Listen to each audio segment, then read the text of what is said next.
राष्ट्रवादीच्या राष्ट्रीय अध्यक्षपदी प्रफुल्ल पटेल, केंद्रीय मंत्री पियुष गोयल यांचं मोठं विधान. तर पटेल सुनील तटकरेंनी मात्र गोयलांचा दावा फेटाळला. दिशाभूल करणारी माहिती दिल्याबद्दल गोयल यांचा माफीनामा.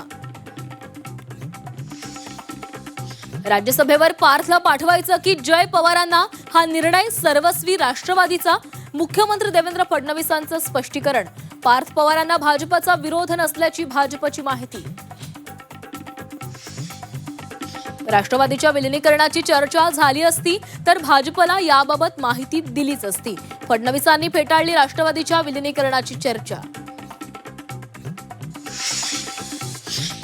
मुख्यमंत्री फडणवीस जिल्हा परिषद निवडणुकांचा प्रचार करणार नाहीत. अजित पवारांच्या निधनामुळे निर्णय. फडणवीसांच्या सर्व सभा रद्द.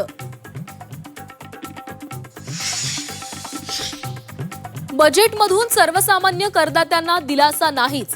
टॅक्स स्लॅबमध्ये कुठलाही बदल नाही.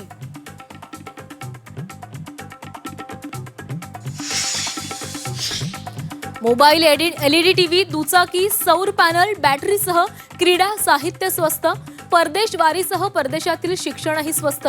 तर दारू, सिगारेट महाग.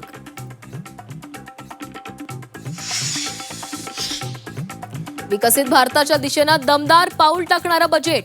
मुख्यमंत्री फडणवीसांकडून बजेटचं कौतुक.